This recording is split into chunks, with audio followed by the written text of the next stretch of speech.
आज हमारे देश के प्रधानमंत्री मोदी जी ने भारत का सर झुका दिया पूरी दुनिया में। किस तरह से प्रधानमंत्री मोदी जी सीधे सीधे, ऐसा लगता है मेरे को ये शब्द इस्तेमाल करते हुए बेहद शर्म महसूस हो रही है, प्रधानमंत्री मोदी जी ट्रंप के गुलाम बने हुए हैं। ट्रंप खुलेआम कह रहा है मेरे पास मोदी जी के कुछ ऐसे राज हैं जिनको अगर मैं पब्लिक कर दूं तो मोदी जी का करियर खराब हो जाएगा। ट्रंप ने कहा रशिया से ऑयल खरीदना बंद करो, मोदी जी ने कहा जी हजूर करते हैं। रशिया से ऑयल खरीदना बंद कर दिया। 8 लाख करोड़ रुपए का सालाना नुकसान हुआ इसकी वजह से देश को। 8 लाख करोड़ रुपए का क्यों किया? हमारा यही कसूर है कि हमारा प्रधानमंत्री एक कमजोर आदमी है। जो आदेश देते हैं ट्रंप, सर झुका के जी हजूर करके हमारे देश के प्रधानमंत्री उसको मान लेते हैं। आप सब लोगों को मेरा नमस्कार। इस वक्त देश बहुत गंभीर संकट से गुजर रहा है। पूरे देश में एलपीजी गैस जिसे हम बोलते हैं, जो घरों में खाना बनाने के भी काम आती है, रेस्टोरेंट में, इंडस्ट्री में, तरह तरह से लोग इसका इस्तेमाल करते हैं, एलपीजी सिलेंडर का, गैस का। इसकी देश में भारी किल्लत हो गई है और उसका कारण है कि पूरे देश में जितनी डेली प्रोडक्शन होती है उसकी 50% प्रोडक्शन कम हो रही है, 50% प्रोडक्शन कम हो रही है। ये कैसे, मैं आपको थोड़ा समझाता हूँ। हमारे देश में जितनी एलपीजी की खपत है उसका 60% इंपोर्ट होता है और उस 60% इंपोर्ट का 90% स्ट्रेट ऑफ हॉर्मुज से आता है। और स्ट्रेट ऑफ हॉर्मुज अब इंडिया में जितना आता था इंडिया के लिए बंद हो गया, तो 90% इंपोर्ट्स कम हो गए हैं। तो लगभग 50-55% प्रोडक्शन हमारे देश की एलपीजी की कम हो गई है। इसका सबसे ज्यादा खामियाजा इस वक्त इमीडिएटली रेस्टोरेंट्स और होटल बर्दाश्त कर रहे हैं। सरकार ने आदेश जारी किया है कि रेस्टोरेंट और होटल्स को एलपीजी गैस मुहैया नहीं कराई जाएगी। रेस्टोरेंट्स एंड होटल्स एलपीजी की स्टॉक नहीं रख सकते, वो उसको स्टोर करके नहीं रख सकते क्योंकि सेफ्टी कंसर्न्स होते हैं। तो जितने एलपीजी सिलेंडर उनको रोज चाहिए होते हैं उतनी डेली की डेली उनको सप्लाई की जाती है। तो अब एकदम से अगर एलपीजी बंद हो गई तो उनके पास तो 2 दिन का भी स्टॉक नहीं है, 1 दिन का भी स्टॉक नहीं है। इसकी वजह से अब मुंबई में 20% होटल और रेस्टोरेंट बंद हो चुके हैं और लगभग अगले 2 दिन के अंदर 50% रेस्टोरेंट और होटल बंद होने जा रहे हैं। तमिलनाडु में लगभग 10,000 होटल और रेस्टोरेंट्स बंद होने की कगार पे हैं। पंजाब और दिल्ली एनसीआर में हजारों होटल और रेस्टोरेंट्स आने वाले कुछ दिनों के अंदर बंद होने जा रहे हैं। और ये पीक वेडिंग सीजन है, शादियों का सीजन है। तो मुझे लगता है अगर ये जारी रहा तो बहुत सारे लोगों को शादियां पोस्टपोन करनी पड़ेंगी।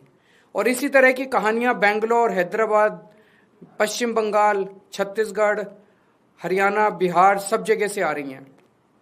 मोरबी जो गुजरात में है, जिसको कि टाइल इंडस्ट्री का एक तरह से कैपिटल माना गया है, वहां पे 650 इंडस्ट्रीज हैं। उनमें से 170 इंडस्ट्री बंद हो चुकी है और 1 लाख लोग बेरोजगार हो चुके हैं। पूरे देश में इससे 1 करोड़ से ज्यादा लोगों के एकदम से बेरोजगार हो जाने की आशंका है। और इतने बड़े स्तर पे अगर लोग बेरोजगार हो गए तो क्या स्थिति होगी हम सोच सकते हैं।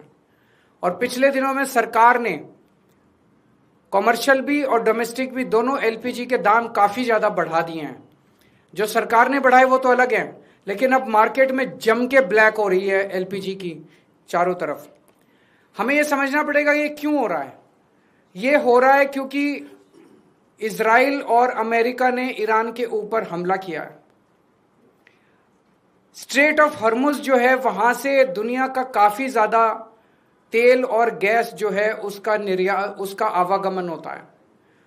ईरान ने स्ट्रेट ऑफ हॉर्मुज पे कब्जा किया हुआ है और ईरान ने कहा है कि जो उनके फ्रेंडली देश हैं केवल उन्हीं को वहां से अपनी शिप्स ले जाने लाने का अधिकार होगा। तो जैसे रशिया, चाइना, केवल उनके शिप्स को अलाउ किया जा रहा है। इंडिया ने सबसे बड़ी, प्रधानमंत्री मोदी जी ने सबसे बड़ी गलती जो की है वो ये है, किसी भी युद्ध के अंदर जब हमारा कोई स्टेक ही नहीं है, हमें किसी भी का पक्ष का साथ नहीं देना चाहिए था, हमें न्यूट्रल रहना चाहिए था। नॉन अलाइंड पॉलिसी भारत की विदेश नीति पिछले 75 साल से चली आ रही थी, जिसको प्रधानमंत्री ने चंद दिनों के अंदर डिमोलिश कर दिया। वो जाके सीधे इजराइल और अमेरिका के साथ खड़े हो गए, ईरान के खिलाफ खड़े हो गए। युद्ध शुरू होने के एक दिन पहले उन्हें इजराइल जाने की क्या जरूरत थी? युद्ध शुरू होने के एक दिन पहले उन्होंने नेतन्याहू को झप्पी पाने की क्या जरूरत थी? ये करके उन्होंने पूरे देश को संकट के अंदर डाल दिया है। और वो ऐसा क्यों कर रहे हैं, ये हमारी समझ के परे है। आज तक भारत ने कभी भी अंतर्राष्ट्रीय स्तर के ऊपर ना इस साइड का पक्ष लिया ना उस साइड का पक्ष लिया। इवन कोल्ड वॉर के जमाने में भी जब जो दो पोल्स होते थे दुनिया के, उस वक्त भी भारत जो है नॉन अलाइंड मूवमेंट का पक्षधर था, तब भी हमने किसी का पक्ष नहीं लिया।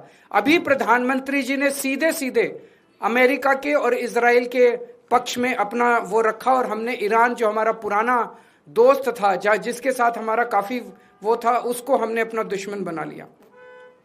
140 करोड़ पिछले कुछ दिनों में, पिछले कुछ महीनों में, पिछले एक साल से हम देख रहे हैं किस तरह से प्रधानमंत्री मोदी जी सीधे सीधे, ऐसा लगता है मेरे को ये शब्द इस्तेमाल करते हुए बेहद शर्म महसूस हो रही है, प्रधानमंत्री मोदी जी ट्रंप के गुलाम बने हुए हैं। 140 करोड़ लोगों के इस महान देश को प्रधानमंत्री मोदी जी ने अमेरिका की कॉलोनी बना दिया। अमेरिका, हम देखते हैं जब अंग्रेज आए थे, अंग्रेजों ने भारत पे क्यों कब्जा कर लिया? अंग्रेजों ने भारत पे कब्जा किया था क्योंकि उस वक्त हमारे देश के अंदर शासन करने वाले जितने राजा थे वो कमजोर थे, उनको ब्लैकमेल किया जा सकता था, उनको खरीदा जा सकता था, उन पे अटैक करके अंग्रेजों ने कब्जा कर लिया। आज अमेरिका ने हमारे देश पे कब्जा कर लिया है क्योंकि एक तरह से हमारे देश का प्रधानमंत्री कमजोर है, उसको ब्लैकमेल किया जा रहा है। प्रधानमंत्री को किस वजह से ब्लैकमेल किया जा रहा है? एक एक देशवासी का खून खौल रहा है इस टाइम। जिस तरह से डेली ट्रंप और वहां के छोटे छोटे सेक्रेटरी, छोटे छोटे अदने से कर्मचारी, अफसर अमेरिका के हमारे प्रधानमंत्री का, हमारे देश का मजाक उड़ाते हैं रोज टीवी के ऊपर बैठ के। खून खौल उठता है एक भारतवासी का, खून खौल उठता है एक देशवासी का, जिस तरह से हम इतनी जिल्लत और इतनी इंसल्ट महसूस कर रहे हैं। ऐसा हमने क्या किया है? हमारा यही कसूर है कि हमारा प्रधानमंत्री एक कमजोर आदमी है। जो आदेश देते हैं ट्रंप, सर झुका के, जी हजूर करके हमारे देश के प्रधानमंत्री उसको मान लेते हैं। ट्रंप ने कहा अपनी कॉटन ड्यूटी, जो अमेरिका से कॉटन आएगी उस पर ड्यूटी 0 करो। प्रधानमंत्री ने कहा जी हजूर, करते हैं, और कर दी। भारत के सैकड़ों लाखों किसान इसकी वजह से बर्बाद हो गए, लेकिन उन्होंने ट्रंप की सुनी। ट्रंप ने कहा रशिया से ऑयल खरीदना बंद करो, मोदी जी ने कहा जी हजूर, करते हैं। रशिया से ऑयल खरीदना बंद कर दिया। 8 लाख करोड़ रुपए का सालाना नुकसान हुआ इसकी वजह से देश को, 8 लाख करोड़ रुपए का। क्यों किया? ट्रंप ने कहा जितना सामान तुम भेजोगे उस पर 18% ड्यूटी लगेगी, और जो अमेरिका से सामान इंडिया आएगा उस पर 0% ड्यूटी लगेगी। मोदी जी ने कहा जी हजूर, करते हैं, और उन्होंने कर दिया। देश के कितने कर्मचारी बेरोजगार हो गए, कितनी इंडस्ट्री बंद हो गई, लाखों करोड़ों किसानों का नुकसान हो गया। और अब उन्होंने इस युद्ध के अंदर ट्रंप का और इजराइल का साथ दिया है। हम ये जानना चाहते हैं कि प्रधानमंत्री जी की क्या मजबूरी है? कुछ तो है ट्रंप के पास, प्रधानमंत्री मोदी जी का, जिस वजह से मोदी जी इतने मजबूर हैं। ट्रंप खुलेआम कह रहा है मेरे पास मोदी जी के कुछ ऐसे राज हैं जिनको अगर मैं पब्लिक कर दूं तो मोदी जी का करियर खराब हो जाएगा। अगर मोदी जी को लगता है कि कुछ ऐसी शर्मनाक बातें हैं ट्रंप के पास जिनको पब्लिक में आने से उन्हें नुकसान होगा, वो इस्तीफा दे दें, पर देश के साथ खिलवाड़ ना करें। कोई और बच जाएगा प्रधानमंत्री। अगर उन्हें अपने जो उनके सीक्रेट्स हैं ट्रंप के पास, उसके पब्लिक होने से डर लगता है, वो इस्तीफा दे दें, पर देश को बर्बाद ना करें। 1947 में हमारा देश आजाद हुआ, उस वक्त हमारा देश इकोनॉमिकली और कई चीजों में बहुत कमजोर था। इसके बावजूद पूरी दुनिया में भारत की एक इज्जत थी, पूरी दुनिया के अंदर भारत का सम्मान होता था।